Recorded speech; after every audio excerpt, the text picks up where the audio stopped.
Everybody, and welcome to tonight's meeting of the Corporate Performance and Resources Committee. Before we get started, please settle in and I'll run through the announcements. So can I remind everybody present, please, and that welcome to tonight's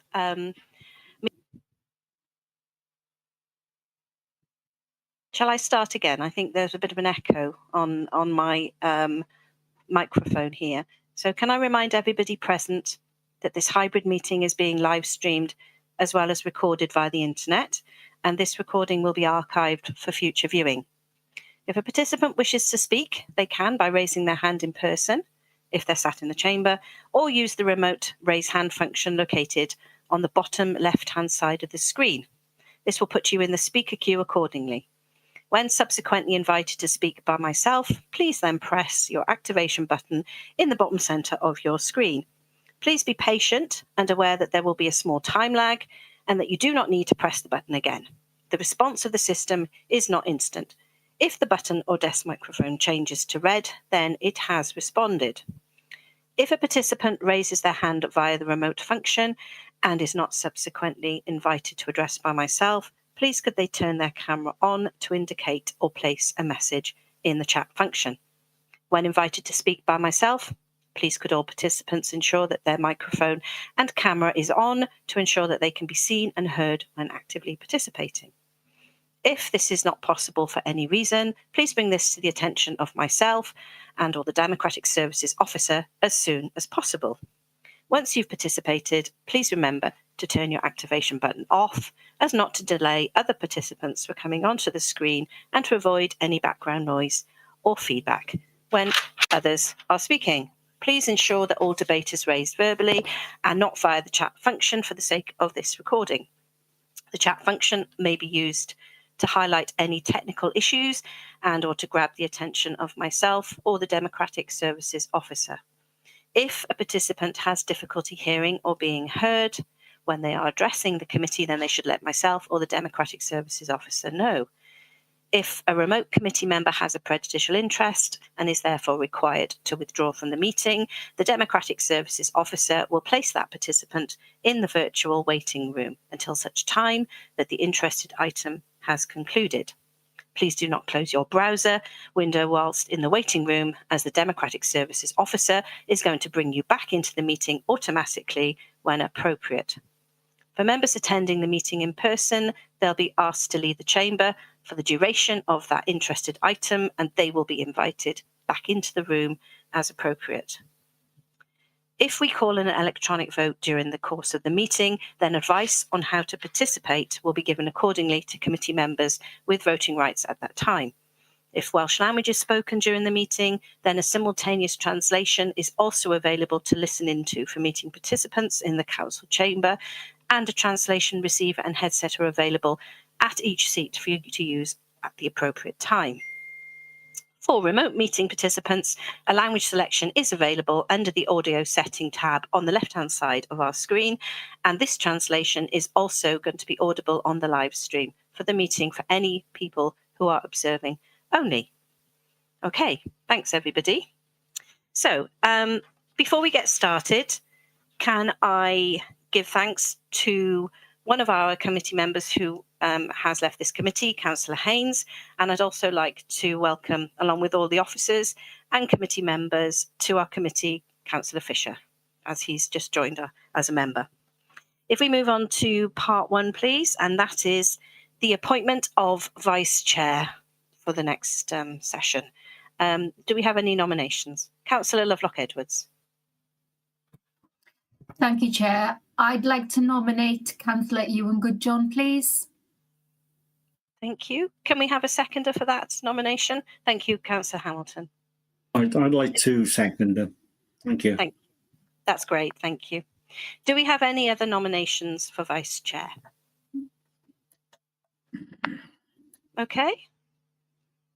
That's great then. Well, no other nominations, then we don't need to do an electronic vote.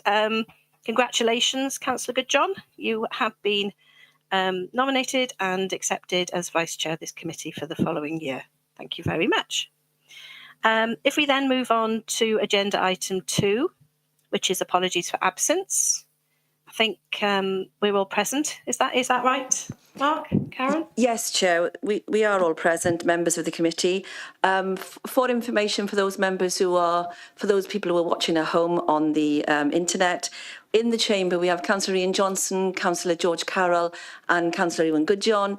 We also have the Cabinet member Ruba Sivanyanam, and there are officers in the chamber as well. There are Cabinet members and other members who are not on the committee online, but I'm sure they can see that online remotely. Thank you. Thank you, Karen. Councillor Johnson, you've got your hand up. Just to say, Chair, that I've got an unfortunate clash of meetings this evening, so I'll be leaving this one early. Oh, okay. Thank you. Thank you for letting us know. Okay, then. So if we move on to agenda item 3, these are the minutes of the last meeting, which was held on the 17th of April. Hopefully, committee members have had a chance to digest. If we're happy that they are an accurate representation of that meeting, can I have a hand to move, please? Happy to move, Chair. Thank you, Councillor John, and Councillor Drake. Thank you for that one. Okay, then, if we can move on to agenda item 4, this is our declarations of interest and the nature of such interest. Do we have any tonight, please? Okay, no declarations? That's wonderful. So we'll move swiftly on then to agenda item 5.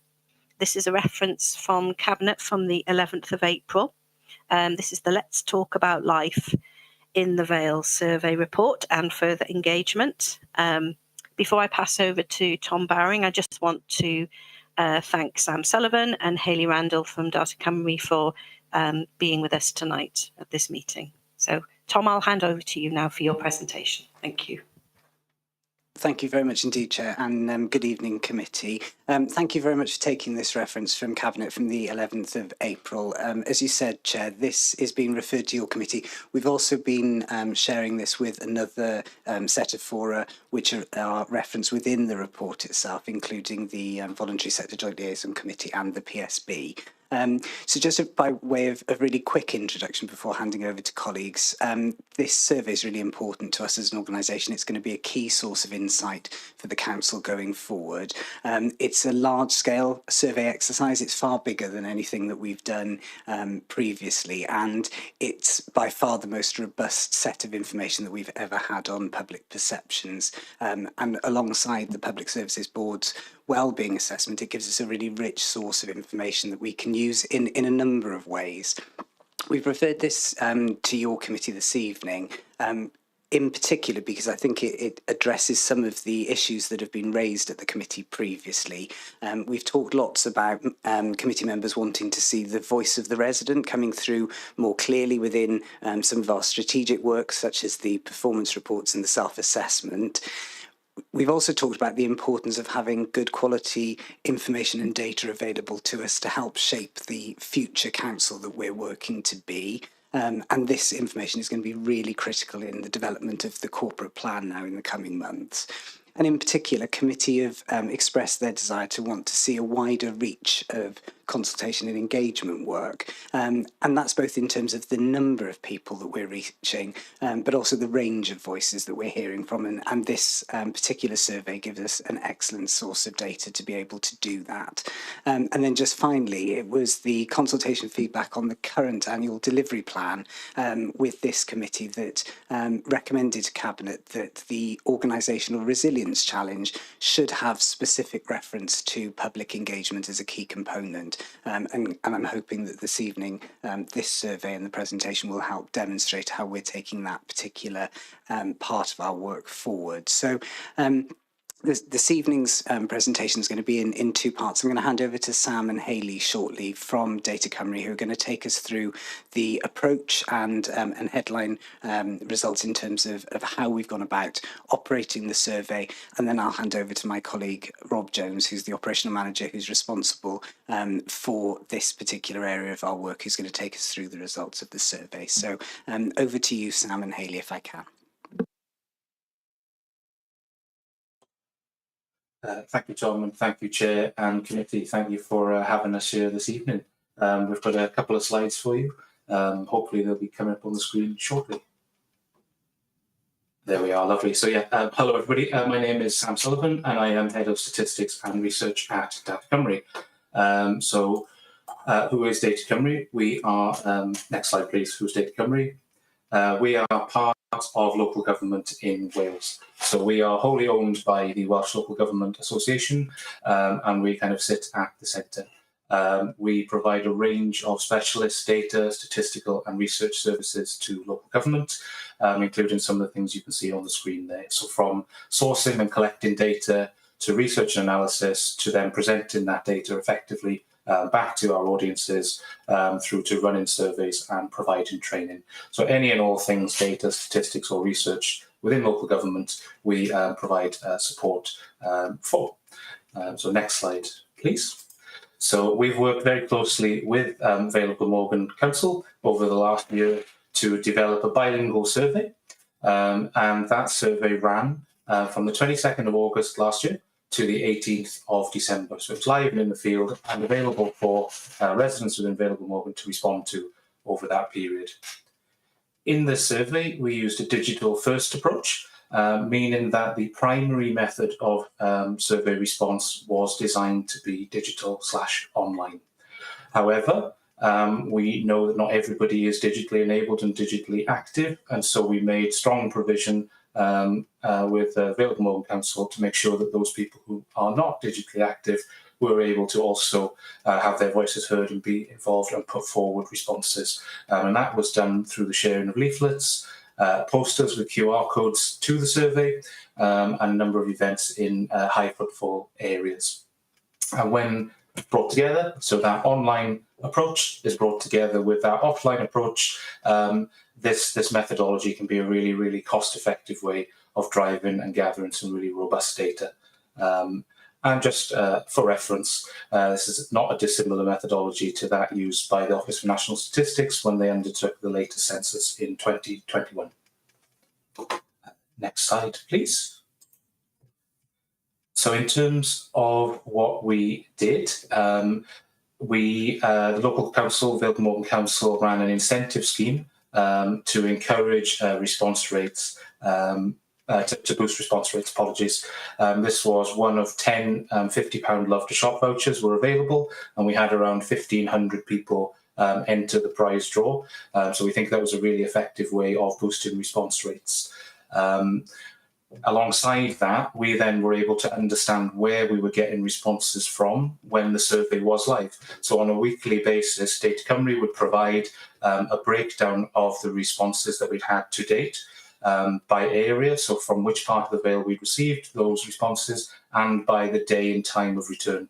So we could get a really good understanding and a granular profile of where responses were coming from and when. And that really helped our colleagues in the Vale to be able to target their engagement activities and kind of focus on areas and particular times of day to drive that response rate up even further, which was really, really effective. And hopefully you can see that in the resultant figures here, where we had just over 4,000 usable responses. So that's broken down by just over 3,000 completed responses and nearly 1,000 partial responses. And just for clarity, a complete response means that a resident went all the way through the survey, got to the very end, and then pressed submit. A partial response could be anything from meeting our minimum threshold of around 4 questions answered, all the way up to answering all of the questions, but not pressing submit. So that partial category includes very, very rich data quite often. So we really wanted to use it and bring it into the survey. And just because somebody didn't complete every question doesn't mean that we didn't want to hear from them and include their responses in the data. So that's why you're seeing that breakdown there. And as you can see, roughly 3/4 went all the way through and got all the way to the end and pressed submit, and about 1/4 did not press submit, but did provide enough information to be really valuable and useful. So we've included that. And crucially, what you'll see is this is a very, very good overall response rate. So you have roughly 130,000 people in the Vale of Glamorgan area, and we heard from 4,000. And actually this survey is intended for people who are 16 and over, and that population is slightly smaller. That population is about 107,500. So if you just look at those individuals who were eligible to answer this survey, the response rate actually jumps above the 3% you see there and closer to 3.7%. which in the context of local government resident surveys is a very good response rate. It's significantly higher than similar authorities have been able to achieve in recent years. So it's a very, very good overall response rate. Next slide, please. Just to give you an idea of how we got to those final figures of just over 4,000 responses, as I said, actually, we had 4,500 responses to deal with. We had to work our way through and ended up removing about 500 of those for various reasons. One of those reasons is the minimum threshold of information provided wasn't reached. So we set a threshold of 3 about you questions so that we can understand that you are a real person providing a real response and not an automated response, plus 1 other response to a question. And there were a very small number of responses that didn't meet that minimum threshold, as you can see there, 11. Then there were a set of responses, 146, that were irregular. And by understanding where these responses were being provided from and what times of day, and comparing them with each other, we could see patterns within them that became suspicious. And the 146 lines were removed due to them being suspected bots. That was quite a common practice within surveys, particularly those that have a wide reach and are very well publicised. You often get this type of response come through. And then the third line there is a partial response was superseded by a complete response. So again, by having some of that background information about where people are responding from, what time of day, and some basic information about their area, we could pinpoint somebody who would come on, provided a partial response, gone away, and then come back and provided a complete response. And we were then able to just use their complete response and park their partial response. And we had 375 cases of that. So we took them out. So that kind of walks you through how we got from all the responses that we received to the 4,009 responses that we have brought forward into the report and into the dashboard itself. And next slide, please. And just a couple of points to note when interpreting the results of this survey in particular, but also surveys more generally. These rules and these kind of caveats apply broadly. So obviously, sampling here relied quite heavily on online engagement, and not all residents are digitally active. But we mitigated this by providing alternatives and paper options at hubs and events. And we know that the council will be following up with qualitative work to understand in a little bit more depth as well what is happening, what some of these residents think and feel. 2 other quick points to note there is that the survey is optional. There are very few surveys that are not optional, census being one that isn't optional. But therefore, because it's optional, sometimes self-selection bias can creep in. And that is a difference in responses from those people who choose to respond versus those people who've chosen not to respond. And it's very difficult to tease out if there are any differences there or if there is an effect. That's a general survey caveat, just wanted to make you aware. And then finally, another general survey caveat is that respondents are telling us what they think, not necessarily what is. So we've got to remember that when we're interpreting the results. And next slide, please. So something that's really, really important when looking at the results is understanding how robust they are. So for a sample, and we did take a sample, 4,000 out of 130,000 population, for that sample to be statistically robust and therefore to represent the entire population, that sample needs to be relatively large enough in relation to that population to bear likeliness to it. And there's a statistical calculation to tell you how kind of close your sample is to representing that population. And that calculation is known as a margin of error calculation. And this is something that you do in every survey, because whenever you take a sample, it can't be error-free. So understanding what that error looks like and how large it is allows you to make an informed decision about whether you think that statistic is useful for the particular purpose that you're looking at it for. And so in the results dashboard, we wanted that any user to be conscious of that. And so where possible, and it is in almost all cases, we provided both the sample size for that question. So not everybody will be able to answer every question. Some people may not feel comfortable to answer every question. So you will see slight variation in terms of the sample size by question. So not all 4,009 respondents answered every question. So we wanted to make you aware of that, but generally we've got very, very, very high response rates on all questions. And then similarly, that margin of error, relatedly, that margin of error estimate gives you a good idea of how robust that particular set of responses to that particular question is. So that's a really, really handy and important thing to bear in mind when you're looking at the results. And next slide, please. So just to kind of touch on that then in a little bit more detail. So what does the margin of error look like for this survey? Overall, so that's across all questions and across all respondents, the margin of error was 1.6%, which is very strong. So generally, any margin of error below 5% is considered a good result, a robust result, and then anything between 5 and 10% is acceptable. So as you can see, we're well within that good margin. So we've got at an overall level across all questions and all breakdowns, we've got a very good margin of error. And then taking that one step forward, and just to reiterate what I just said, when we also produce those margin of error statistics at a question level. And so these are available within the report and within the results dashboard. And you can then gauge how reliable and robust each of those sets of responses related to that particular question is. And final slide, please. So in summary, we had a relatively high overall response rate, much higher than is often seen in similar surveys. We have a strong overall margin of error results, again, well within that good category. So the results we're seeing are robust and do, in most cases, represent the population of interest very, very well. One other thing to touch on is that this has been a very cost-effective process. We've worked very closely with the Vale of Glamorgan Council to co-develop this piece of work, and therefore it's been very, very quick and effective and efficient process to get from an idea to a fully developed survey to a set of results to where we are today, which has been fantastic, linked with that effective partnership point there.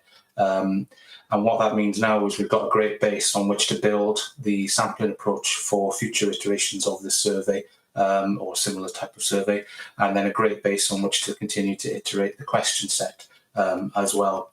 And then one final point, and a really important one, is the Vale of Glamorgan survey that you're seeing at the moment is served as part of a pilot for a broader national approach to running resident surveys. So off the back of this piece of work, we've now in the process of developing, and will be going live in July with a core survey offered to all local councils that looks very similar to what we have here, and which will hopefully again drive up our understanding of local residents' perceptions and views, and hopefully feed that back into some of the decision-making process. So really, really important bit of work, and really like to thank all the officers involved, as well as my colleague Hayley Randall, who's on the call and led the work.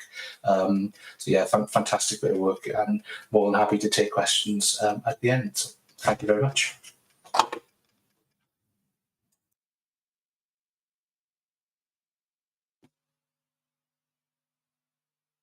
Thank you, Sam, for that very interesting presentation.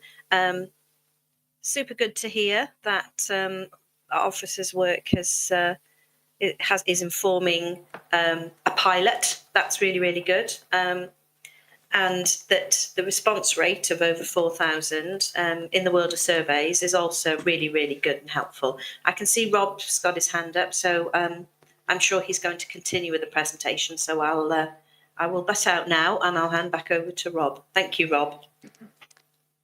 Thank you, Chair. Although that wasn't my intention at all. Yeah,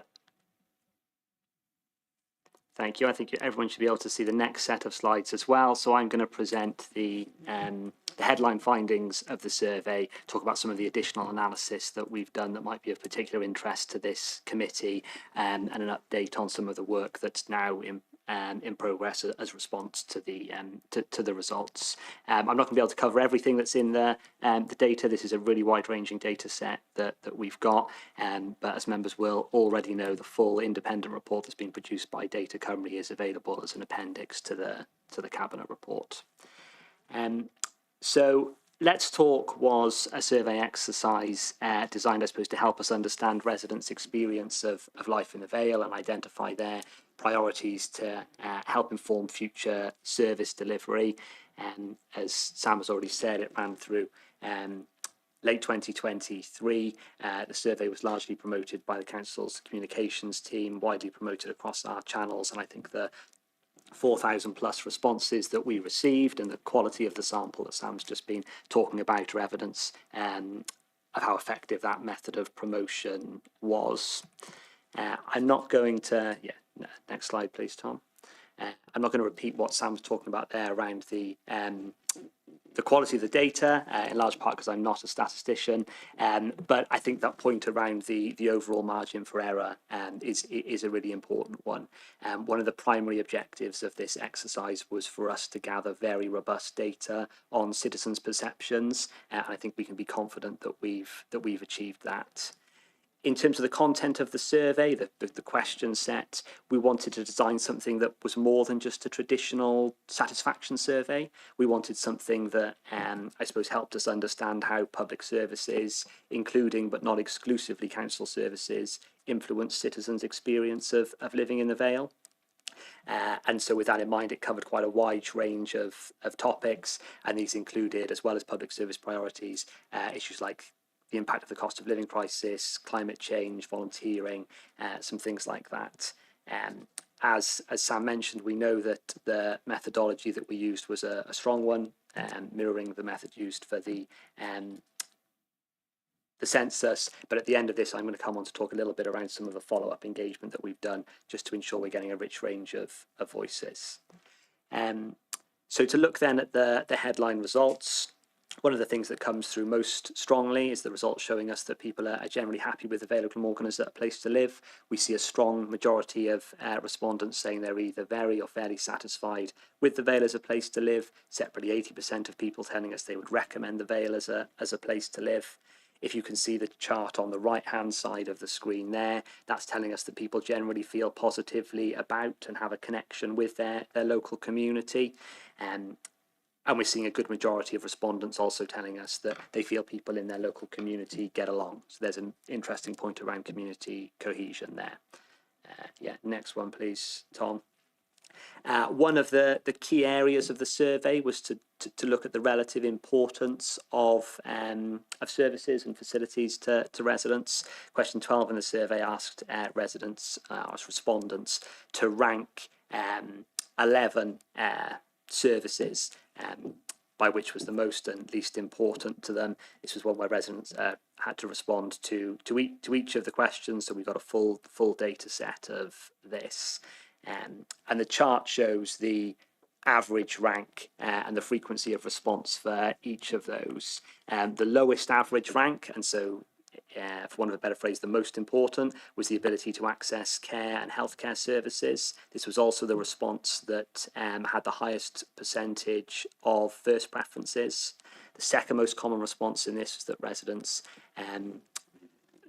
chose as being important to them was being able to buy or rent a good quality home. The second lowest average rank was to live in a neighbourhood that's clean and tidy. The highest average rank, and so again, for want of a better phrase, the least important, was being able to engage with arts, cultural or heritage events. I think this is one of the areas where we see the council's priorities being broadly aligned with those of residents, and we know supporting those needing social care and housing are priorities within the council's budget strategy, and indeed this was in part due to the early data from the Let's Talk exercise being used to shape this year's budget proposals. Next slide, please, Tom. This is also an area where we start to see some significant variations by demographic. And this is something I'm going to talk a little bit about in these next few slides. What you see on the screen now is that same list of services, but showing average rank by age band. And what this table shows us is that the priority of being able to buy or rent a good quality home and access good quality nurseries and schools differs really significantly by age. And it's a really important point here, because what we see as we go through all of this data is that while there are headline results, well, obviously there are most common responses, there is certainly no standard experience of life in the Vale. And I think what we've got to bear in mind when we read through this is, you know, our residents are not a homogenous group of people. They're a diverse range of communities, and the results certainly illustrate this. If we go on to the next one, please, Tom. This chart here shows that same list of services being put to respondents and asked them to respond whether they believe they were able to do those things in the Vale of Glamorgan. The top chosen responses here were being able to enjoy the natural environment and being able to shop for food and everyday items within their local area, with 83% and 76% of respondents respectively agreeing that they could do those things. The least common responses were being able to travel using well-maintained public highways and being able to take part in formal learning. Again, though, we see really significant variations within this. Residents in Barry around 11% less likely to select live in a neighbourhood that's clean and tidy as something that they feel they're able to do. Those in the Western Vale almost 10% more likely to feel that way. And I think most markedly what we see is those in the most deprived areas of the Vale, 20% less likely to respond in that way to this question. We also see some variations on some of the other points. We know those people living in the Eastern Vale are more likely to feel they can engage with arts, cultural or heritage events for free or at a price that they can afford. The same sort of skew in the data around respondents feeling they're able to do things to keep themselves fit and healthy. And there's also a significant variance where we've got those living in the most deprived areas of the Vale being more than 11% less likely to feel they're able to buy or rent a good quality home when compared to the total response. The survey then looked at some wider issues, tested perceptions of these, and I think it's another area where we see the council's work being aligned with residents' views. We see 78% of respondents stating that they're either very or fairly concerned with the cost of living crisis, 68% responding the same way about the climate emergency, and 65% on the nature emergency. We also see some significant numbers, 73% of respondents saying they're very or fairly concerned about services and support for older people, 61% answering that way around services and support for younger people. You know, again, those were already established as areas of priority for the council, as reflected in the annual delivery plan and the budget strategy. And some of the variations we see here are that people in the Eastern Vale are more likely to feel concerned about the climate emergency. People in Barry are more likely to feel concerned about the cost of living crisis, and those in the most deprived areas of the Vale more likely to feel that way as well. There's also some quite interesting data in the results around volunteering, with, when we look at the total sample, just over half of respondents answering that they're currently involved in some form of volunteering or would like to be. Respondents were given a prompt to explain volunteering for this question, which was quite a wide definition, which included informal volunteering, such as helping friends and things like that. But it still, I think, demonstrates there's a significant appetite from citizens to get involved in their community. And if we look at the impact that these people are telling us volunteering has had pretty much across the board, in the chart on the right-hand side there, we see the majority of people saying it's had a positive impact on their skills, confidence, and mental and physical well-being. If we come on then to the Your Council section of the survey, this slide shows, I suppose, what for me are certainly the most sobering results in the data. The slide here shows that there's certainly more work for us to do in how we explain our work and how we engage residents in decision making. what we're seeing here is more respondents stating that they either strongly or slightly disagree than agree with statements about the services provided by the council being of a high quality, that the council acts in the interests of local residents, that the council takes residents' views into account when making a decision, and that the services provided by the council represent good value for money. In line with the additional recommendation that the Cabinet member tabled in April, this is the area, I suppose, that's had our immediate focus since the results were published, and I'm going to return to that later on. There's also some interesting stuff in that same section around how residents are choosing to try and influence decisions. For me, one of the most powerful things that comes out of this is what it's telling us about how residents are trying to interact with the council and how some of our mechanisms align with that. Clearly, we need to do more to enable residents to engage in decision making, and I think what we're seeing in this section gives us some really interesting data on which to try and shape that. I think some of the most notable things are, this is a question that's put to people who've previously responded that they have tried to influence a decision. It's encouraging to see 40% of respondents saying they're getting involved in our consultation and engagement work, 29% of people saying they're attending one of our events. There are some other things in here, though, that aren't aligned with that I think are really interesting. There's something around the numbers of people who are contacting either the organisation via emails and calls to the contact centre or their elected member directly. I think there's something to be looked at around, look, how are those views coming into us and how are they being aggregated and sort of fed into the decision-making process? Because clearly what the results are telling us here is residents maybe don't see that being channeled into decisions. There's also, again, some really big variations here by demographic, and I think one of the big takeaways, I mean, this has always been true of public engagement work, but there is no one-size-fits-all approach to engaging people in decision-making. There isn't a silver bullet here that we're going to be able to utilise, but we do know a lot about how certain groups are trying to involve with us. There's a big variation around those under 34 being significantly more likely to be using social media as a tool to try and influence decisions. We're seeing those over 65 more likely to be contacting their local councillor. There's a really interesting variation around those from the most deprived areas of the Vale being almost 9% less likely to engage in the sort of consultation processes or attend public events, but a significant skew where those same group of people are much more likely to get involved in petitions. And that is, as you can see from the slide there, the method that people are telling us they're most commonly using to try and influence decision making. And what I read from the results is this is a reference, I suppose, to the various online petitions that we see circulating on social media. And I say that because I know that the council's own e-petition platform is not getting anything like that level of engagement. And that's something, again, that I'm going to refer to, return to in a moment. So finally, in terms of the results of the survey, the last thing I wanted to touch on was what was the closing question in the survey. Respondents were given a series of free text boxes and asked to state what they felt the short and medium and long-term priorities for the council should be. And what you see on the slide on the screen there is a direct quote from the Data Cymru report.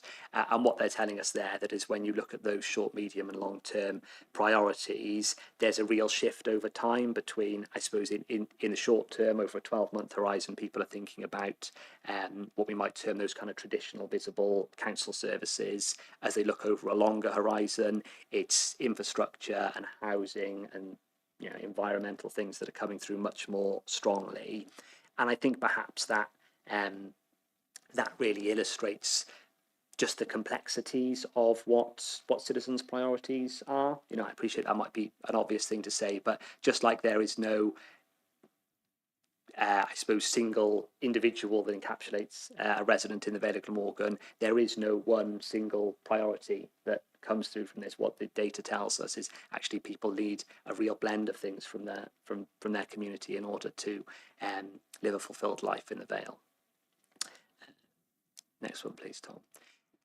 So as I said at the start, while the methodology we know is really strong, the sample we've got is really, really robust. We were always conscious from the start that the way in which we were going to do the survey exercise meant that there were going to be some communities, some groups of residents whose voices wouldn't come through as clearly as others. What we've done off the back of this is some targeted qualitative engagement work to bring those people into the process. We've done sessions with the 50+ Strategy Forum, with our Equalities Consultative Forum. We did some sessions with adults living with disabilities and their carers, and we tested this data with the Youth Council as well. All of that work, I suppose, designed to help us put this picture against the perceptions of those groups, see how those things read across, help us, I suppose, round off the edges of our understanding of people's lives in the Vale. And based on some of the key themes that we've seen come through the data, we've got some interesting follow-up work planned as well. We're doing some sessions that are going to be facilitated by the food bank, so we can engage with users there to understand more of people's experience of the impact of cost of living crisis, and later in the year some work that we're looking to develop alongside Climate Action Wales to test some of the climate things that have come through. And all that's being done alongside a lot of work to use the jargon to socialise this data within the organisation. I know Tom made reference to this at the start, but the thing that we've been sort of, I suppose, determined about from the start is this isn't an exercise where we want to put the results in front of people for them to consider once and note how interesting it is and then move on with their lives. We've built a source of data for decision makers to use to shape services. There's an awful lot of work going on at the moment, and I'm sure we might come back to that a little bit later on. So the last thing that I'm going to say now before I hand back to Tom is what we've been doing since April. So at Cabinet in April, Councillor Sivanyanam was clear that there is a need for immediate action in some areas to respond to this, and our public participation work is one of those. Public participation has been established as a priority for the council for the last 2 years. I think the latest ADP made clear how important we felt bringing citizens' views into things and giving citizens the opportunity to have their voices heard was. I think what we're seeing in the results of Let's Talk is just how important that work is. So the additional recommendation was for us to review and reprioritise work within the council's public participation strategy in response to the results. That's what we've been doing in the intervening period. There's a report will go back to Cabinet before recess to, I suppose, to finalise this. But at the moment, these are the immediate actions that we're looking to prioritise. The first one, I think, probably speaks for itself, a much more wider promotion of the council's e-petition process. That's the mechanism by which people are saying they're trying to affect views, but it's maybe not coming into the organisation. So we're going to do some work around promoting that. There's a really important point around us just being better and sharing what happens at council meetings. I think that refers to all the democratic processes of the council. My reading of some of what we're seeing in the data is actually residents maybe aren't able to follow through from where they initially have a say in a decision-making process, the final decision being taken, and then that thing becoming a reality. I think that's in part the nature of what we do as a council. Some of the projects we work on have really long timelines, and I can totally understand how if you're involved in something at the start and you don't see the end product of that for 18 months' time, you might feel your view has been lost somewhere along the way. So I think there's something around us being much clearer with residents around how proposals are being shaped, decisions taken, and feeding that back to them. There's definitely something around helping enhance people's understanding of the role of elected members, of what elected members do and how the council functions.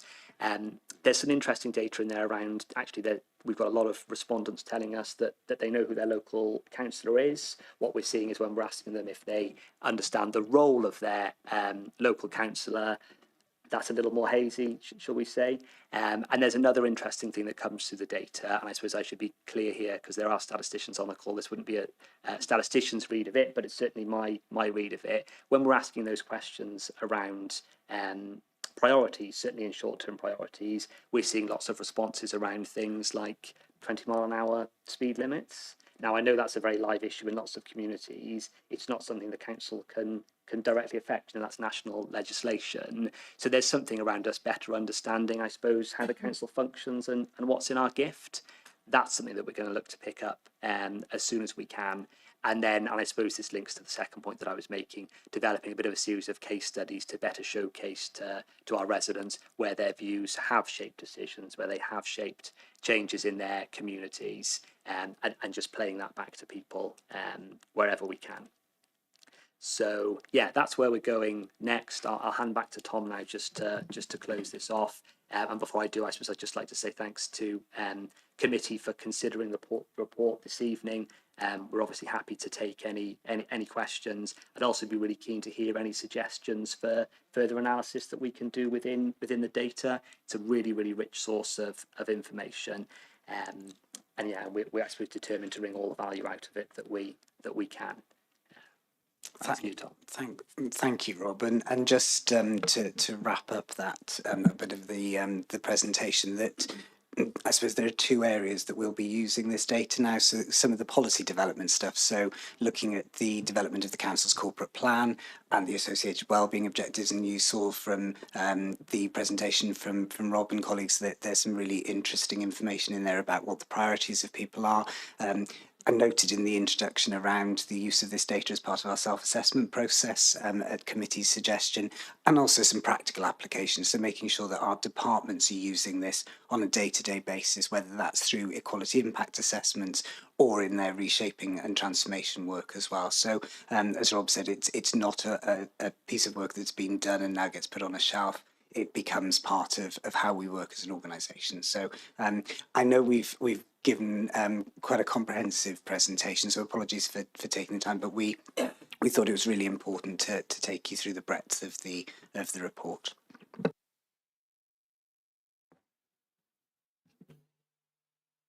Thank you, Tom and Rob. And Sam again for the initial presentation. I know we're going to have lots and lots of questions from committee members. Really happy to see, as we discussed before, that we are looking at further engagement with certain groups. And for my part, one of the lowest responding groups, the 16 to 24-year-olds, which is a bit of a concern of mine. I'm wondering what additional work we can do to try and engage with that particular group. I know we're looking at youth council, but it's quite a large group, and yeah, and they were quite poor on responding. So yeah, so it's how we show we're listening as well. But thank you. Let's go over to Councillor Franks. He had his hand up first. So Councillor Franks, would you like to put your questions? Hello. Thank you. Thank you. Can I start, I'm afraid, with a negative note? I think to have a 20-minute lecture on the process, followed by another 20-minute lecture on some of the findings, all of which related to a report that we've had for a considerable time, is inappropriate. We want the key points, but not 40 minutes of being talked to. Now, I see there's living in the Vale. It was very, very positive. I don't know how much we can give credit to the Vale for living in the Vale. I'm not sure how much we can give credit to the Vale Council for community cohesion, I must say. I've heard one or two times that the residents' priority are the Vale's priorities. Well, that certainly isn't true when it comes to highway maintenance, is it? Did I jot down the figure of 21% of people were happy with the Vale? In other words, 79% weren't. I don't see how we can say residents' priorities are the Vale Council's priorities. And I'm quite surprised that we're told that 15% of people attended a council meeting. I wonder how many people are attending this meeting.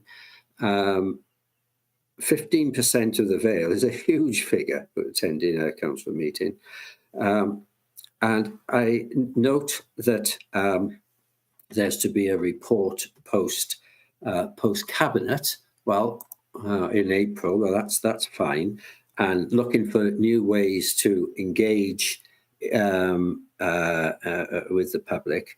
But if this is just a report and a decision by the ruling group, by Labour and Llanfair Major Independents, then in an attempt to exclude Plaid and the Conservatives, well, you just won't succeed.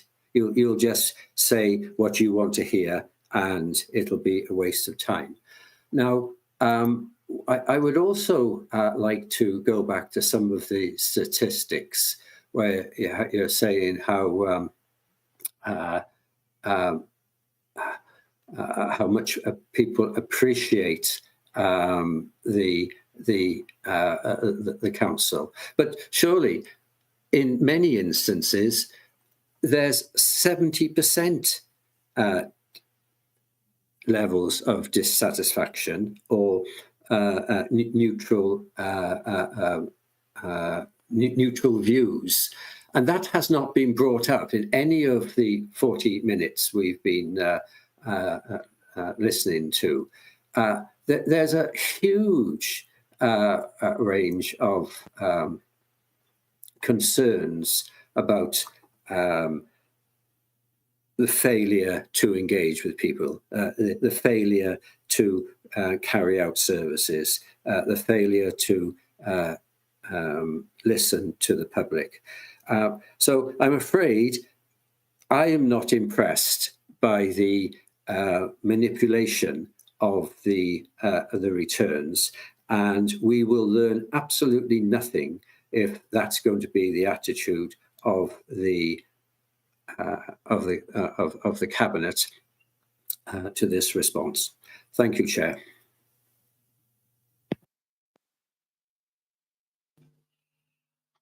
Thank you for your opinion on the results of the survey, Councillor Franks. I personally enjoyed the presentation, and I think it was quite important for committee to understand what the process was, and to get a bit of insight into some of the data. These are perceptions of the people in the Vale. It's a very open and transparent survey. They are what they are. There is nobody hiding anything with this, but we want to use that data, as far as I can see, to best effect, and to use it to inform policy making going down the line. Is there a response from Tom on any of that? I mean, was there a particular question you wanted them to answer, Councillor Franks, or did you want to just have your views on the presentation? Is there a question particularly? Yes, the question is how. Well, actually, it's not directed at the officers. They are doing a job. It's a question to cabinet. And the question is, how do you respond to the very negative response on a range of issues from the public? Thank you. Chair, Councillor Sivanyanam wants to come in on this. That's wonderful. Thank you. Councillor Sivanyanam, would you like to, as representative of Cabinet, respond to that? Thank you very much. Oh, see, sorry. You can hear me now, though. Thank you, Chair. You know, perhaps if Councillor Franks had paid more attention to the presentation, he perhaps would have learnt more, because this was a survey aimed at our residents in the Vale. He would have heard from Data Cymru that it was a very positive and substantial number of people that responded to this. We didn't ask closed questions. We asked very open questions, because we were very interested in finding out exactly what the people in the Vale of Glamorgan thought. This isn't a referendum, as somebody clever once said. This is an opportunity for us to really listen to our residents, and that Councillor Franks, is something which this council are very interested in and is an objective of this council. And that's why we're concerned with and will continue to look at our participation strategy so that we can continue to listen to the people of the Vale of Glamorgan. You know, I wholeheartedly commend this presentation, but moreover, the fact that, you know, the council, you know, asking open questions, we were open to have some of the responses that we had, and those responses are also very important because we are working to make ourselves as a council better, so that we are a listening council and that we respond to our residents. So I don't accept anything that Councillor Franks has said, and I find it very difficult, really, to hear exactly what his issue is with all of this, because as a councillor, he should be very interested in listening to what the residents of the Vale of Glamorgan are saying.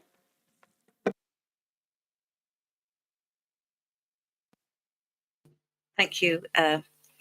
Councillor Hanks, you've got your hand up next. Would you like to ask a question? Thank you. Thank you, Chair. Thank you for the presentations. They're very interesting. And on the whole, I thought quite positive. But I think the report shows that we need to engage with residents more and explain our workings. I think a good example of this is the Eagleswell site in Lantwick Major. The whole community and the wider community is very much against the number and the size of these modular builds. I think it's now time to listen to them and work with them. This project has done so much harm to so many. It's important for us to talk, explain, and listen to ideas about how we can deliver projects to our residents, and then ultimately we may have to adjust our ideas. 2.8 page 4 states only 25% of respondents strongly or slightly agreed that the Vale of Glamorgan acts in their best interests, and only 16% of residents indicated that their views were taken into consideration when making decisions. You say that this is the most robust data set ever on residents' perception, so maybe we should be listening more to the voice of our residents. Thank you, Chair. Thank you, Councillor Hanks. Do we have Councillor Goodjohn? Would you like to? Councillor Carroll wants to come in first. Oh, right, no problem. Yes, here he is. Thank you, Chair. Firstly, I would like to place on the record that I agree with Councillor Frank's comments about the presentation. I thought that the length of time that it took was regrettable, given that this is supposed to be a scrutiny committee, and that was 40 to 45 minutes of time that could have been spent by members asking questions on that. This is a point I've raised previously about presentations, and I would hope that moving forward we didn't eat so much into members' time to scrutinise, because that's the primary purpose of this. Obviously, the papers had been circulated in advance, so I think there does need to be a change to the format of these things moving forward. If I could draw everybody's attention to figure 27 in the report, and in particular the 4 survey responses included within that figure, because it makes for very grim reading. If we look at some of the questions that were asked there, firstly, the Vale of Glamorgan Council takes residents' views into account when making a decision. That's the 3rd bar along on that graph. As you can see, 38.7% strongly disagree, 22.1% slightly disagree, so we're at 60% disagreeing that the council takes residents' views into account. I'd be curious from some of the panellists this evening, would you agree with that assessment? Because it seems to be quite an overwhelming majority.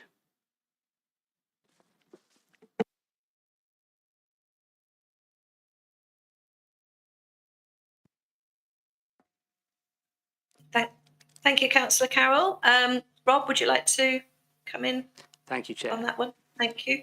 And yeah, thank you, Councillor Carroll, for your question. I think the figure that you've picked out of the report is certainly the one that's given us most pause for thought as a result of this. I think my reading of that is we know that decisions are taken in direct response to residents engaging in decision-making processes. That's how we try to work in the organisation. What it tells me is that we need to be better at explaining that to people, being better at enabling people to track where they've got involved in a process, how that's filtered into decision-making and what the end result is. That's the key thing for me. That's the other half probably of engagement. And that's what we're, I suppose, seeking to prioritise off the back of this. Were you surprised at that response?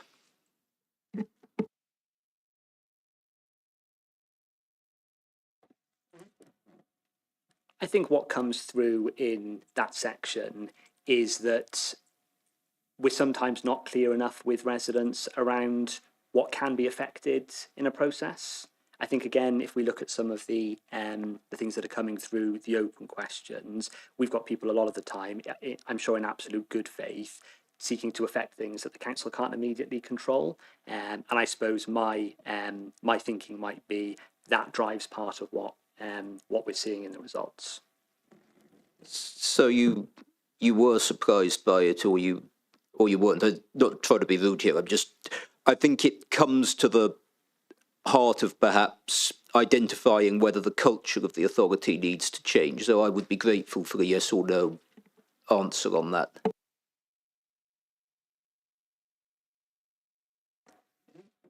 I don't think it's a case of being surprised by something. I think what it tells us is that what we're doing to make the organisation more transparent, to give people more opportunities to get involved, is exactly the sort of work that we need to prioritise. So you don't want to give a judgment on that then? To be fair, it might have been better to direct that question to the cabinet member, actually. So I will, if Councillor Sivanyanam wishes to answer that, I'd be more than happy. I'm happy to, Chair, if you would like me to. That's fine. Thank you. I think I'd reiterate what Rob said. I think it's, we know that it was an area where, that people felt that they didn't have communication. Another area of concern was the fact that people were communicating with councillors, but that didn't somehow feed back to the council. So I think that there's a job of work to be done, which we recognise, and we are in the that's been part and parcel of our work in participation, but it means that we're going back to looking at our participation strategy to review it. Was I surprised? I think it's. I don't think it's a matter of being surprised. It's an indication that that we need to make sure that people are aware of of the work, aware of what councils are responsible for, what Welsh Government's responsible for, what the UK Government's responsible for. And I think there is a confusion there, and I think that's borne out in some of these statistics. I can't look behind those statistics. But with respect, Councillor, you obviously have a view as to whether first of all, you believe the council is taking residents' views into account. And secondly, regardless of your own view on that, you must surely have a view as to what a resident's perception might be. So given that you would have that opinion, either you would have expected this result to come back with residents overwhelmingly saying they don't think the council takes their views into account, or you wouldn't have expected that. So perhaps if I ask instead, did you expect the result to come back like that? I think you've said it yourself. There is a gap between perception of what people think we are doing and what we are actually doing. There is clearly a gap, and that's what we're working on. That's my answer. I can't give you anything further than that, Chair. So Yes, thank you, you're not willing to Councillor say whether you're surprised or not, because I think I've answered your question. Yeah. because I Thank wasn't you. surprised. I'm happy to put that on the record. Anecdotally, that is a response that I get repeatedly speaking to residents both in my own ward. Well, this is data now, so the data seems to be backing up those conversations I've had. I mean, Councillor Hanks talks about the Eagleswell situation. I was in Boverton and that area speaking to residents 2 weeks ago, I think it was, and this came up time after time again, how people said that they felt that these plans had been imposed on that community without proper engagement or involvement with residents. And personally, I think there does need to be a serious change to the culture of this authority and the way it goes about implementing decisions. And so that's why I posed the question. But I've placed my view on the record on that. It seems that others aren't willing to. So I think that it would be wasting time pursuing this line of questioning any further. Thank you, Councillor Carroll. Councillor Subramanian, you're back. Yes, Chair. Just to reiterate what I have already said, what's really important to us as a cabinet is that we that we really do have a robust participation strategy. These results will feed into that participation strategy, and we will review that to ensure that we are communicating better with our residents, and that they also understand better what our financial situation, the priorities that we have to make. So that's an ongoing project, and we will continue to do that. Thank you, Councillor Subramanian. Councillor Goodjohn, would you like to ask some questions? Yes, thank you, Chair. I want to start by mentioning some of the results in the survey that we haven't mentioned yet. So some of the stuff around the climate emergency was extremely interesting. First off, some of the actions that people think should be taken regarding the climate emergency. Number one, by far, was increased public transport, and that's a really interesting response to think immediately, climate emergency, we need better transport, because that's proving that some of the responses earlier on regarding transport, although of course a significant amount was about highways, it wasn't just about highways. People aren't using public transport anywhere near in the levels they were previously, even before the COVID pandemic. Numbers have shown that. And there's some really interesting stuff in here that people want to use public transport. They want to have cheap transport. It helps with not only the climate emergency, but also with the cost of living crisis. And that is the same when it comes to housing, which was also, as we showed, one of the main priorities of people was to be able to rent or buy a good quality home, and so one that is cheap as well. So the retrofit work of the council is extremely important, and the house building schemes are extremely important. We need to make sure, for our own budget as well, to prevent rough sleeping, but also for the people of the Vale, it's a win-win scenario. We can improve the quality of our housing and we can improve the climate at the same time. So there's some really good policy stuff coming out of that. When it comes to the word cloud, now I'm always a bit sceptical of word clouds to some extent, because the percentage data isn't there, but there's some really interesting stuff about what's being screamed out. At the very beginning, it's improve transport in a medium-term scheme, improve public services, and at the very end, it's mostly improve housing, improve infrastructure, improve facilities.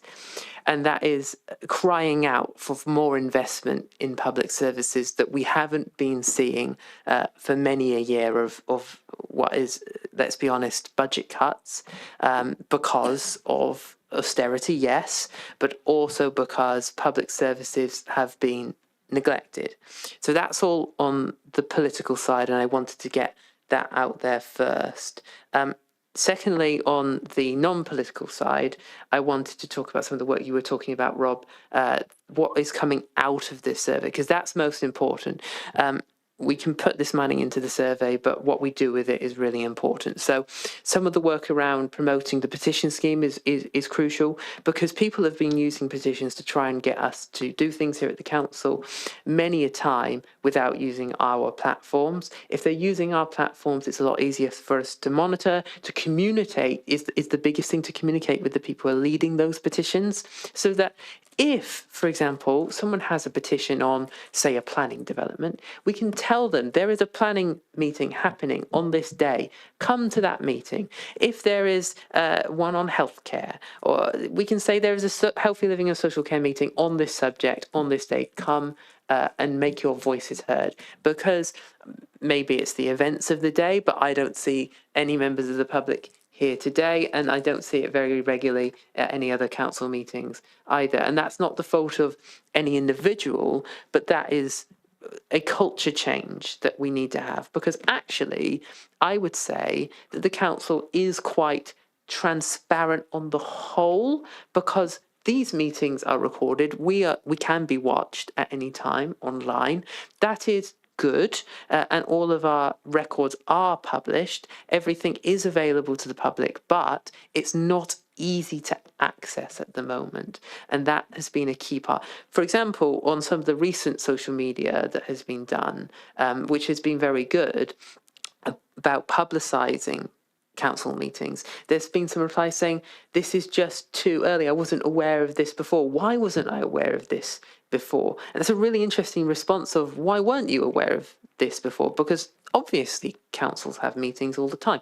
Why don't people go and look? Because they don't have the time. So that's actually really positive to see people go and realize, oh, there are meetings that I can go to. And that the most important thing is we make that easy to access and easy to understand, in my opinion. So what are we going to show the public coming out of this report, out of the survey in of itself? Because there was some really good stuff done by the comms team. I remember after the Climate Conversations event we had with the Youth Council of, you said this, here's what we've done. And on a non-political basis, absolutely. Are you going to do something similar? Can you talk more about the work?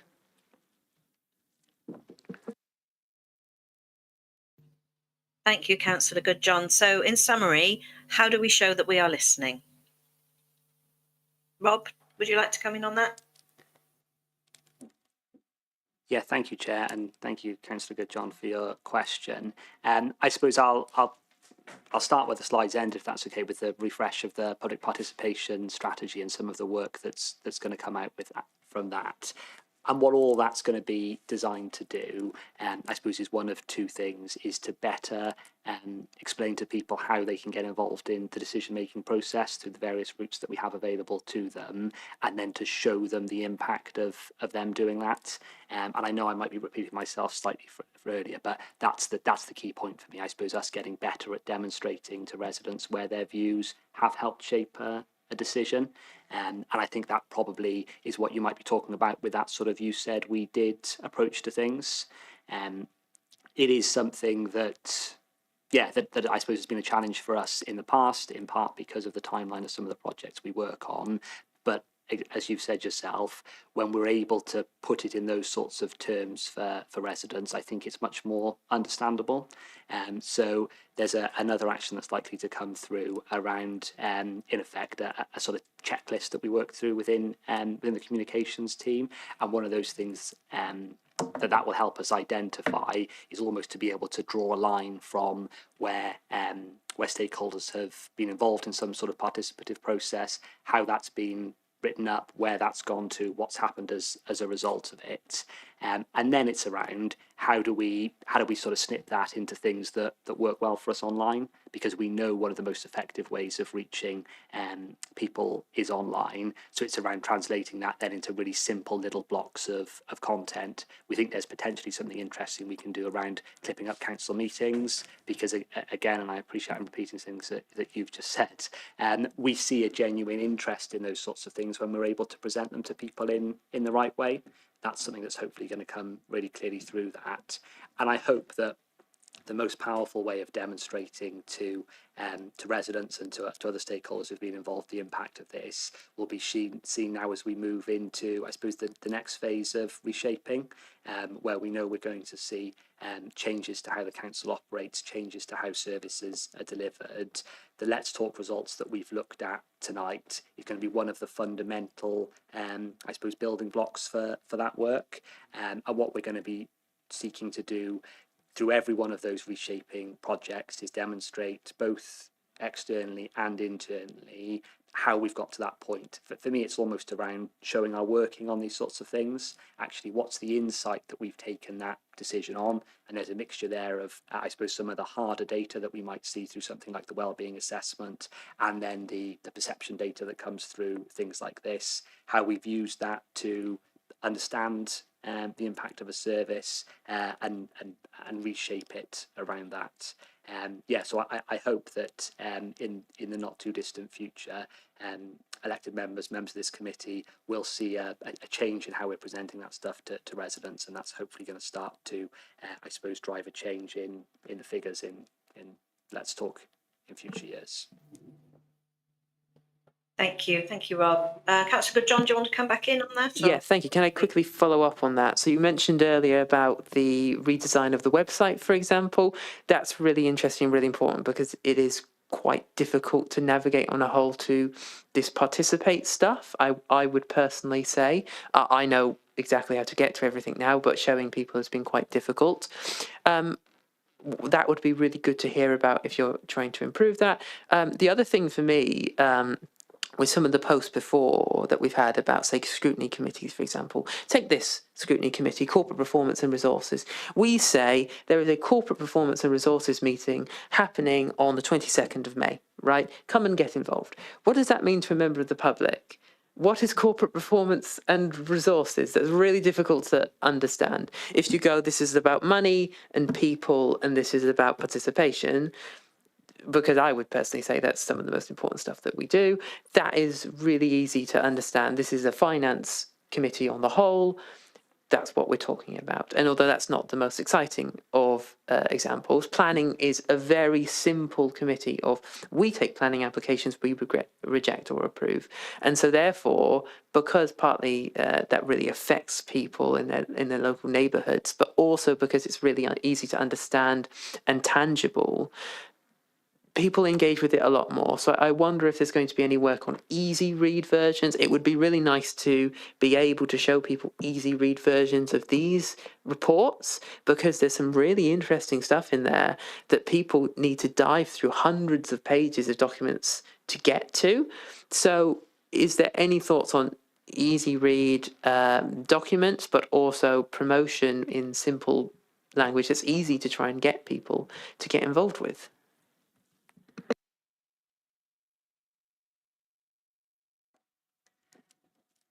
Thank you, Councillor Goodjohn. I think those are some really fair points. I'll start with the point on the easy read, if that's okay. I think what we've learned from the most recent versions of the corporate plan, the ADP, those sort of high-level strategy documents, is actually, if we want to make those intelligible to people, we have to break them down into those sort of easy read versions. So yeah, it is something that we're trying to put out into more of our work.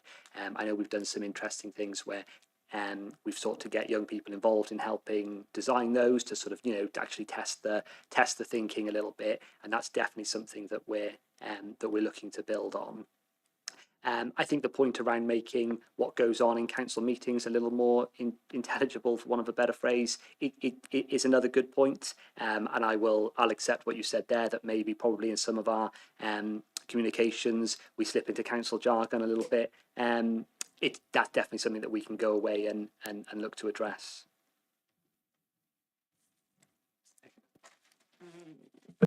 Thank you, Rob. Councillor Lovelock-Edwards, you've got your hand up, patiently waiting. Thank you. Thank you, Chair. Just a couple of points and observations, and you may be surprised to learn that, unlike Councillor Franks and Councillor Carroll, I didn't see this as a lecture.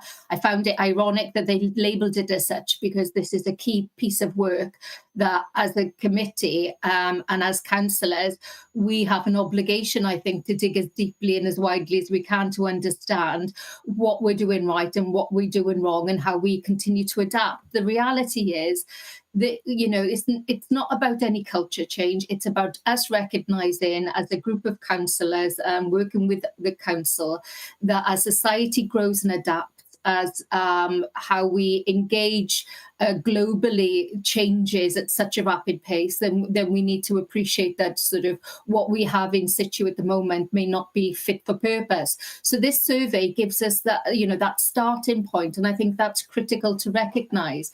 I think we've also missed sort of an opportunity to discuss sort of understanding the political context and the socio-economic context at the time that this survey went out, how vulnerable people were feeling, as Councillor Goodjohn sort of referenced.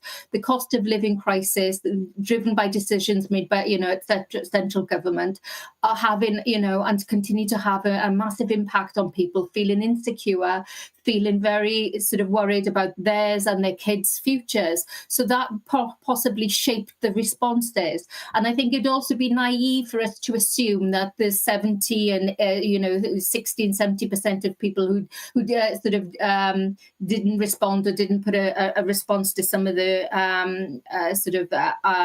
questions, you know, weren't or were of a particular view. And I think it's naive that we make assumptions.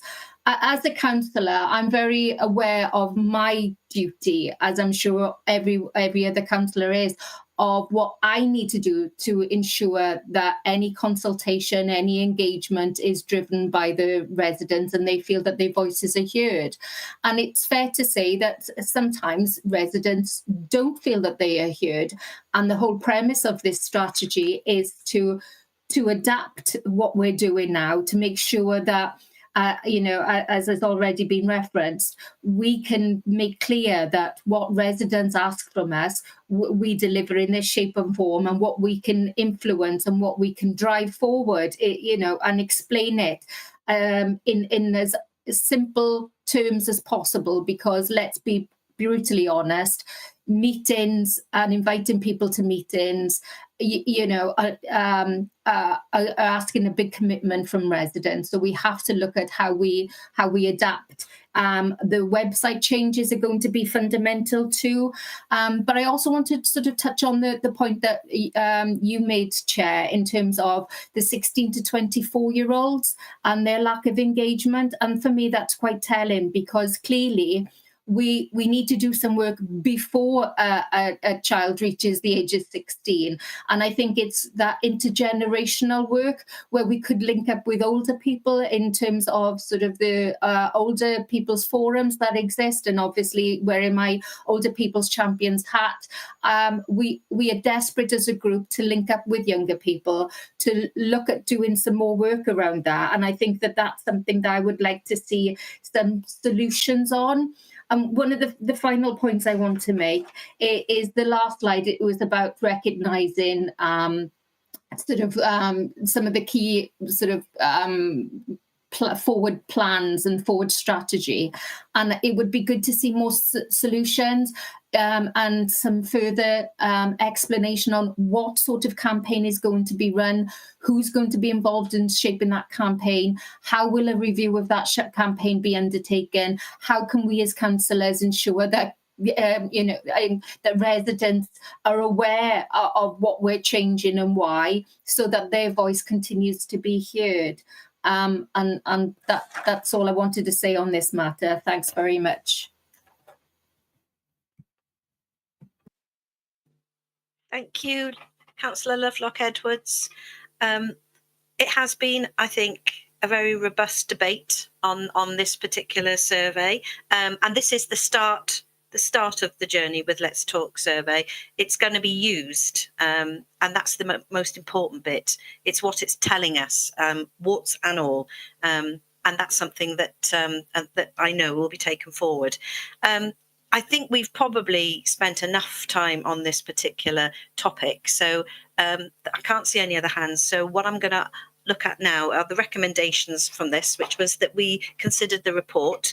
And as I said, I think we've done that fairly well and thoroughly. and our views then are to be referred back to Cabinet. So if that's okay, if we can just have a summary of committee's views, that's fantastic. Can I have a hand to move? I can see Councillor Franks has his hand up. Is that to move to the next topic? Not yet. Thank you. I'd like to return to the point of the response to this important survey and the need to have an all-party response, not just the Cabinet. And I would like the suggestion to be made that an all-party working group be formed to further assist in the development of this matter. That's a really good suggestion, Councillor Franks, and I tell you what we'll do. We will take that suggestion to our chairs and vice chairs group as a suggestion for something that we're going to be able to do as a committee, an all-party group to help inform the future strategy. I think that's a really good suggestion. So yeah, so thank you for that. Thank you. Okay, so if we go back to our recommendations, which are that we've considered the report and that our views are going to go back in the summary to Cabinet. That recommendation as well that we will look to refer to our chairs and vice chairs group the suggestion that out of our committee we have a working group to help advise the direction for the strategy for the next Let's Talk survey. So can I have a hand to move on that one? Happy to move, Chair. Thank you, Councillor Goodjohn, and a seconder. Thank you, Councillor Lovelock-Edwards. Oh, and Councillor Hamilton. Fantastic. Right then, let's move on to agenda item 6. This is the report of the Director of Corporate Resources. This is the audit report, use of performance information service, user perspective and outcomes.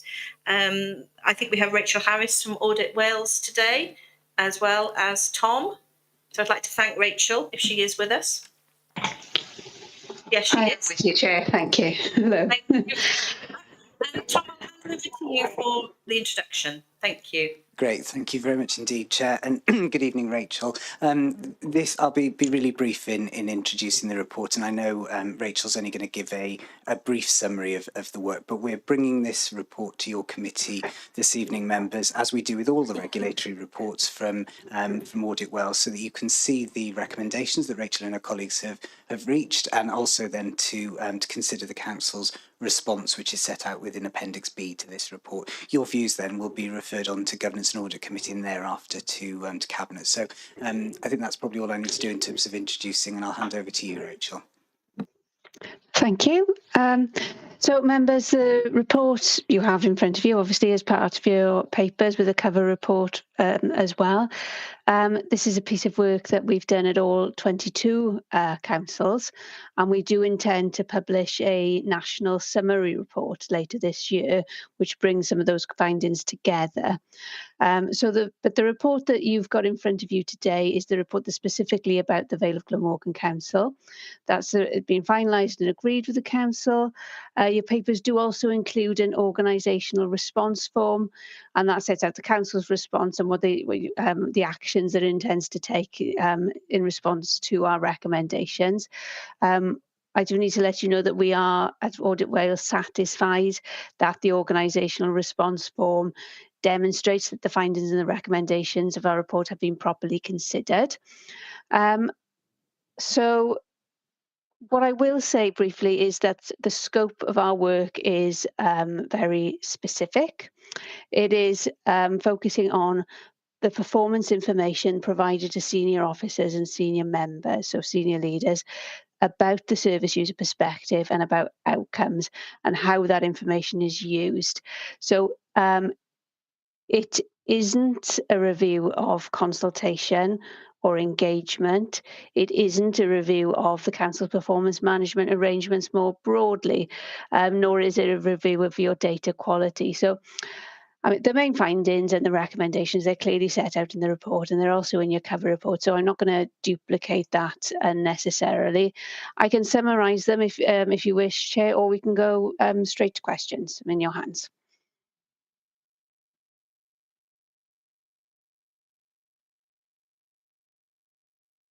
Thank you, Rachel. If you wanted to do a quick summary, I think that would be helpful to start the discussions off, if you don't mind. Yeah, that's no problem. Bear with me because I've got not enough screens to see everything at once. But here we go. So, as I say, the scope of the audit was quite specific.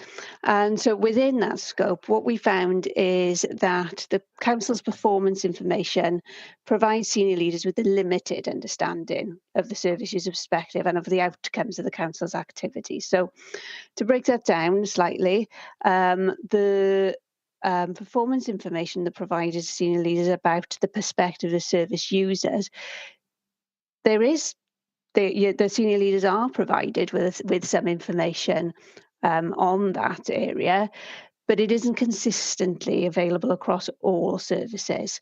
And similarly, with outcomes information, again, senior leaders are provided with some information about the outcomes of the council's actions, but it isn't across the board then, and that's why we've described that as being providing senior leaders with a limited understanding. However, the council's arrangements to ensure that its performance information is accurate are in place. We have no recommendations or comments really to make about that. The next part of the report, it logically follows, doesn't it, that because we've come to the conclusion that the information provided on outcomes and the perspective of service users is limited, the extent then to which the council is able to use that information is also going to be limited. And then finally, we recognise that the council's identified it needed to engage more with service users. But at the time that we were doing our field work, it hadn't really sort of concluded, if you like, determined how that was going to work its way through in terms of shaping, the performance information that senior leaders were going to be receiving. So, based on that, we've made two recommendations. First recommendation is to strengthen the information provided to senior leaders about the service user perspective.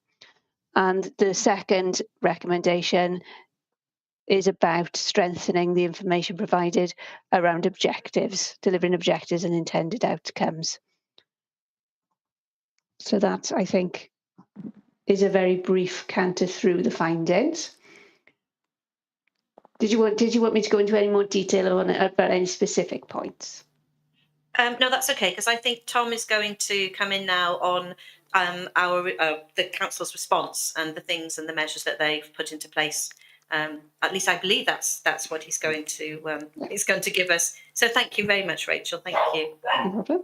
And I'm relieved, Chair, that that's what you're expecting me to come in on, because it is what I was going to cover. So, yeah, thank you to Rachel for taking committee through the report's recommendations and for making the point around the specific scope of the work. And we welcome very much the recommendations that colleagues at Audit Wales have made, and the recognition of the timing that those recommendations were made during as well. Just in terms of the organisational response form, which is Appendix B, that sets out the response from the organisation to the two recommendations. And I just wanted to give committee some assurance that immediate action has been taken, both in terms of responding to the outcomes and also the service user perspective issues. You've heard lots about Let's Talk About Life in the Vale this evening, so I won't go into that. And your committee considered in March the service plans and target setting, and you approved a series of new performance indicators to go into the framework, which are specifically related to measuring the outcomes associated with the council's activities. So we've taken some immediate action to strengthen and respond to those recommendations. And then there's a medium to longer term piece of work that needs to be done. Again, I won't rehash the comments from earlier in terms of how we take forward the Let's Talk About Life in the Vale survey, but it's specifically relating to outcomes. That's going to very much be the focus of a discussion that I'm leading with our strategic leadership team on Friday, and then with all chief officers across the organisation in a couple of weeks' time, looking at the next iteration of the corporate plan. And the conversation is, by the time we get to 2030, what are those outcomes that we want to see and for people to be feeling and experiencing in the Vale of Glamorgan, and then what are the steps that we need to put in place as an organisation to make our contribution to making those things happen. So we'll certainly have lots more of that in the coming months, and perhaps, Chair, that's maybe a link as well to Councillor Frank's suggestion around that all-member working group or all-party working group, that perhaps we can extend it beyond just the reach of the public participation work to actually include chairs and vice chairs, group leaders, for example, in the kind of development of that corporate plan.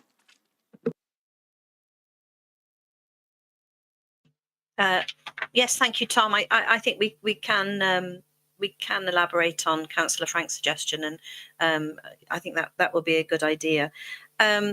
So I understand that there were limitations on this report, quite simply because of the focus. It was very narrow, the focus, wasn't it? It was just on the performance reporting and how that service user's perspective is fed into the performance reporting up to the highest level. And I understand how that could be quite difficult, because that is important, because that informs our decision making, informs our policies, doesn't it? So just a very straightforward question, and I know that we're going to be using the information and the data that we've managed to glean from Let's Talk. But if I was a service user and I wanted to get my voice heard, how would that happen, or how could we make that happen? Thanks, Tom. Thank you, Chair. A simple question with probably a relatively complicated answer, I guess. I think this goes back to the very heart of the work that we were talking about in terms of public participation more broadly. And service user voice is really fundamentally important to us. And Rob made this point in the presentation earlier, or in response to a member question around. It is really important that we've got different routes for different groups of people, so that we bring together the intelligence that we glean from social media, from what comes through in our contact centre, where we do consultation, involvement and engagement exercises. How do we bring all of that together, whether that's on subject-specific issues or geographically specific issues, or whether actually it's more broad feedback, and it's becoming more of that organisation that Councillor Sivnyanan was talking about in terms of using this information and data on a regular basis to make those decisions. Certainly we see within the performance framework a real opportunity to improve the way that we can be capturing some of this information. And also I've been talking with colleagues across the organisation in preparing their directorate self-assessments. There is this year a specific section around service user involvement, engagement and insight within those directorate self-assessments. We'll be challenging one another internally as to the extent by which we've taken those things into consideration. And following this committee's suggestion last year, there'll be further information put within the annual self-assessment report that brings out that voice of the service user. So I think it's a multiplicity of things that we need to be doing. And Let's Talk About Life in the Vale is a really great starting point in it. But the piece of work around refreshing the public participation strategy, in addition to the other things that we're doing, it just shows that trajectory, I guess, that we're committed to. Thank you, Tom. Councillor Goodjohn. Yeah, can I just start by saying that's really good to hear, and between this and the last item, I'm really glad to hear what I would want to hear from you, from the results that we've been seeing, the response. I really hope it turns to results, and we'll be scrutinising that, obviously, but I really hope that this works, because this is exactly what I would ask that you do. And it's really good as well, the recommendation regarding linking it into the corporate plan as well, because that's something I've discussed with you, Tom, before. So I'm very much in favour of that. But have you done, because as far as I'm aware, Audit Wales did this on all councils in Wales. Is there any comparison between how we did with other councils? Is this a common thing across local government in Wales? I can provide some initial information, and Rachel may well want to come back in from Audit Wales's perspective. But yes, they Audit Wales undertook this as a local study in all 22 local authorities, and as Rachel mentioned, they will also be publishing a national study which will kind of aggregate some of the information. And as usual, they identify a series of kind of areas of best practice and case studies, and also some recommendations then for all local authorities to take forward. We've had some really useful discussions at the Heads of Policy Network, which the WLGA convenes. I think there are some strong similarities in the themes coming through that as a sector we need to focus better on outcomes and better on ensuring that the service user perspective comes through in all that we do. The piece of work that we didn't mention very strongly in the first item that you saw this evening, Audit Wales colleague Sam, Data Cymru colleague Sam mentioned this about the forthcoming national survey for residents. That will be something that is optional for local authorities, but I know a significant number of local authorities have expressed an interest in taking part in that survey, and I think that will start to provide some of that comparator data, not necessarily benchmarking, but certainly some information where we can identify where some organisations might be doing really well, and we would then want to go and be curious as to what they're doing and what can we learn from them.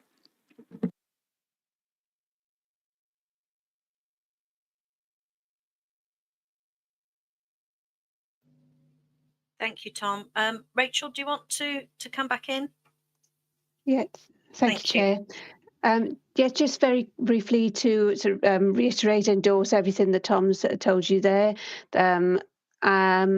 We did this piece of work at all 22 local authorities. There will be a national report later this year, so I would encourage you to look out for that. The Wales report is currently on our website, as are many of the 22 local reports. So I would encourage you, if you were interested, to go and have a look at any of those reports. They're all available, and I think you would then see there are similarities, similar themes coming through for many local authorities, similar recommendations for a lot of them. I think, for some local reports, we've made perhaps more recommendations. I don't think there were any local reports where we made no recommendations, or really recommendations that were substantially different to the recommendations we've made to you in the Vale. So I hope that's helpful context for you.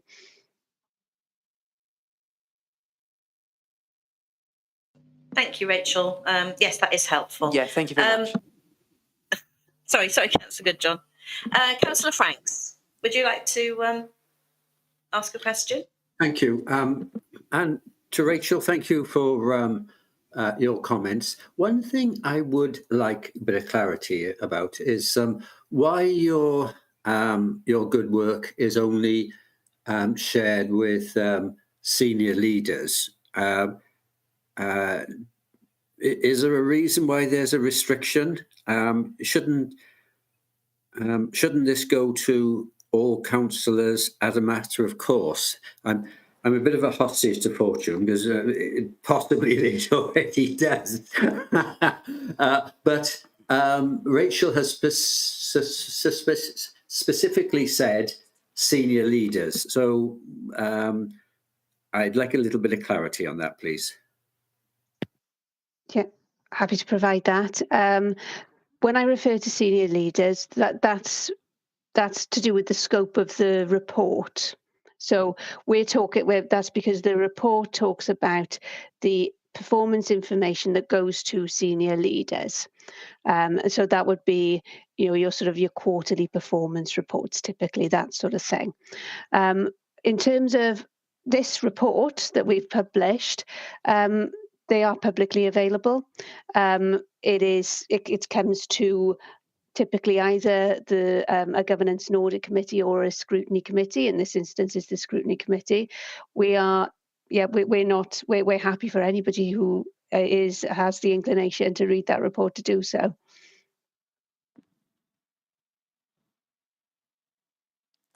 And just to Thank you. Oh, sorry, go on, Tom. No, sorry, Chair. And just to add some further reassurance for Councillor Franks, that we're bringing this report to this scrutiny committee this evening because it's obviously within the terms of reference of corporate performance and resources. Your views from the discussion this evening will get referred on to the Governance and Audit Committee for their discussion as well. And then all of that gets referred on to Cabinet as usual with those regulatory reports.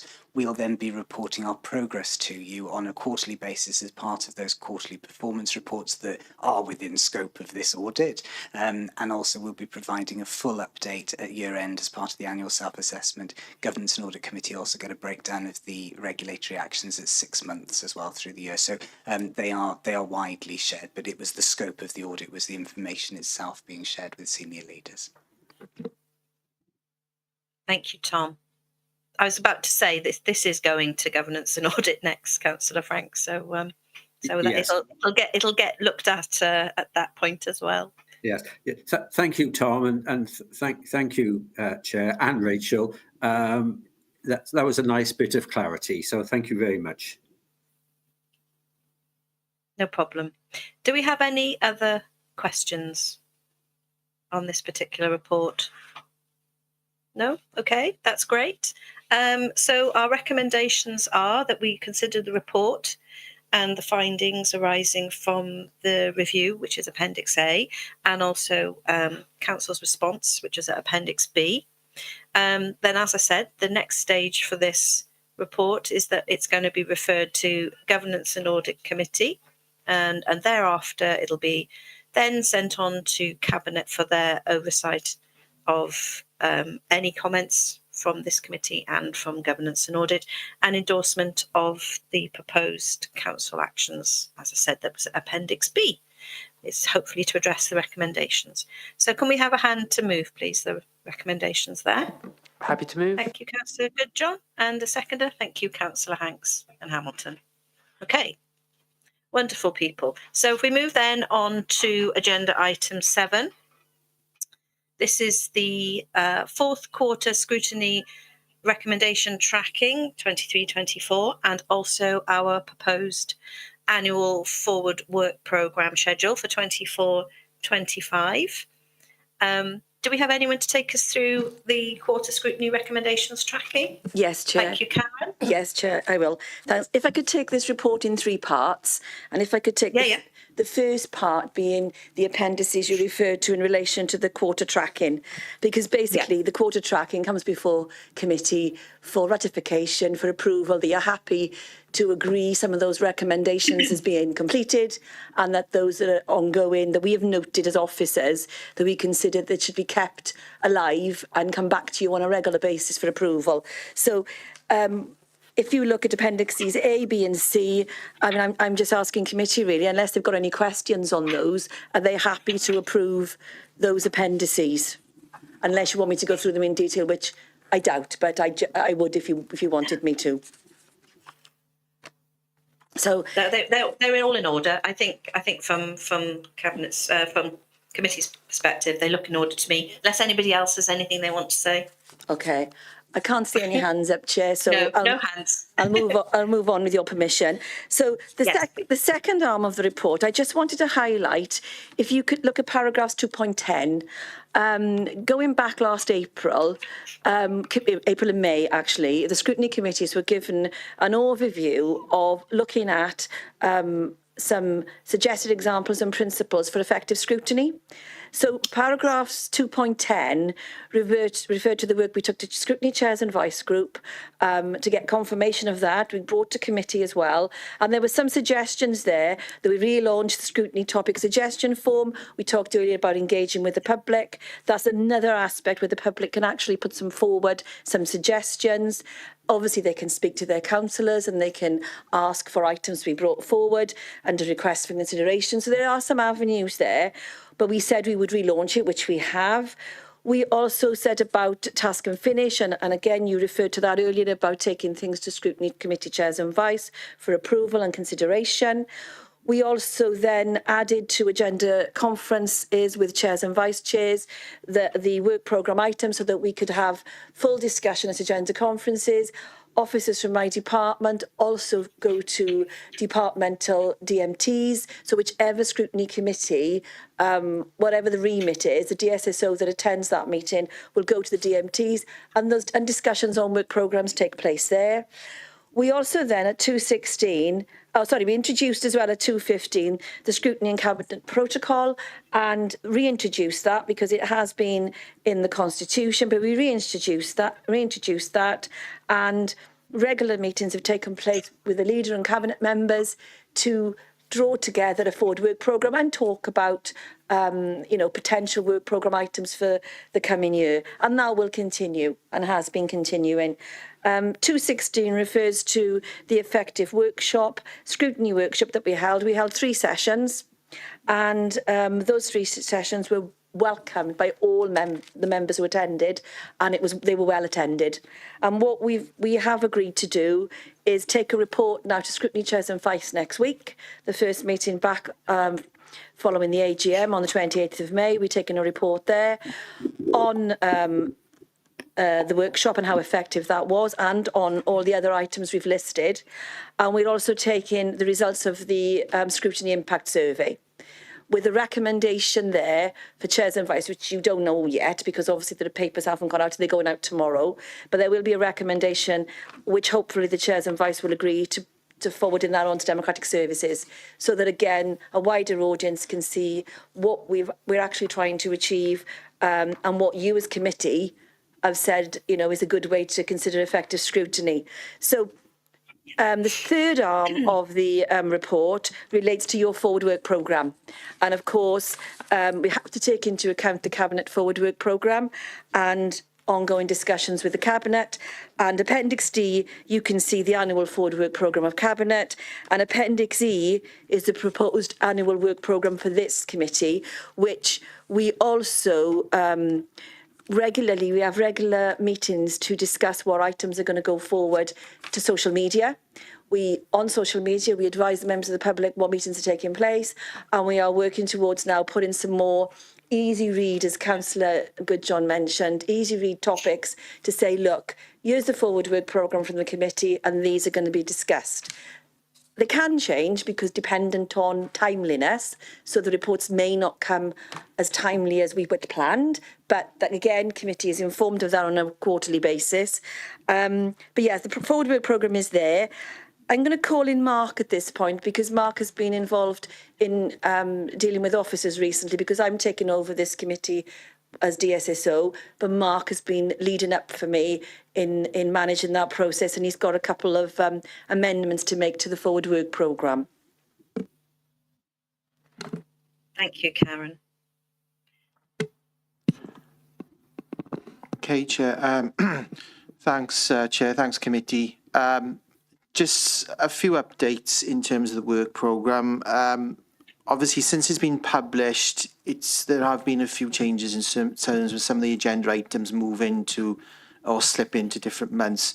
As committee are aware, the work programme is a bit of a movable feast. It's a live document, a living document, so there are changes, in between publishing the various iterations of it. So, as part of the third recommendation about uploading the work programme to the website, as long as committee are happy to do that, I would ask if it was subject to some changes being made prior to the work programme being uploaded. So if I just let committee know, in terms of the corporate safeguarding report, we have the annual report originally scheduled for July's meeting. That will now slip to September. In terms of the mid-term safeguarding report, that originally was going to go to December's meeting, but will now slip into January's. Also, in terms of, bear with me, the sickness report, which is due to go, I believe, next month, that will be slipping into sickness absence. that was originally going to be going to corporate performance in June. That will now slip into July. The simple reason for that is that it is going initially to Cabinet in the latter part of June, so it'll obviously miss corporate performance for June, so it will go into July's meeting. So there's a very small slippage there. Okay. And that's everything from me. Thanks, Chair. Thank you. Appreciate, Mark, sometimes as we have in the past, we have slippage and we have to defer to a following month. I think it's important also to say at this point to committee that, the forward work plan is our piece of work. We get reports that come through us, references from Cabinet and from the Director of Corporate Resources, but we are also able to ask and to make suggestions as well. And if any committee member has anything in particular that is within the scope of our committee that they want us to look at, then please make the suggestion, because we really should have that autonomy to call whatever it is that we want to be included in our forward work plan. Okay, I think then Karen, yes, please come back. I only wanted to point out, Chair, you're quite right, and exactly what you're saying is that obviously members can raise any issues, but also with yourself and also with the Vice Chair, for you to take to the agenda conference and have those discussions at an earlier stage so that you can actually harness your work programme, at that point. But just another point, there's an error in the second recommendation. It refers to homes and safe communities. I think that's an error from copy and report. So obviously it's corporate resources, performance and resources. Thank you. Yeah, that was a schoolboy error, I think, or schoolgirl error. It was fine. I'd noticed. Okay then, so if we don't have any questions or any comments at this stage for this one, okay, so we'll just move to the recommendations. As has been explained, that the status of actions Appendix A to C are agreed. Cabinet Annual Forward Work Plan 24-25 at Appendix D in the context of our committee, not the one that's been mentioned in the report, is to be noted, and that the committee proposed annual forward work programme schedule for 24-25, which was Appendix E, be approved and uploaded to the Council's website, subject to some of those minor changes that Mark has told us about. So do we have hand to move from this agenda item, please? Thank you, Councillor Goodjohn and Councillor Hamilton, wonderful. Agenda item 8 is any items which the Chair has decided are urgent. Part 1, there aren't any. Part 2, which is our press and public exclusion bit, there aren't any items, again, that I have decided are urgent. So that brings this meeting to a close. Thank you, everybody, for your participation, as ever, and all of the healthy debate, because I think that's a really important part of scrutiny. Councillor Franks. I was just going to thank you for your chairing and putting up with me. So thank you very much. No.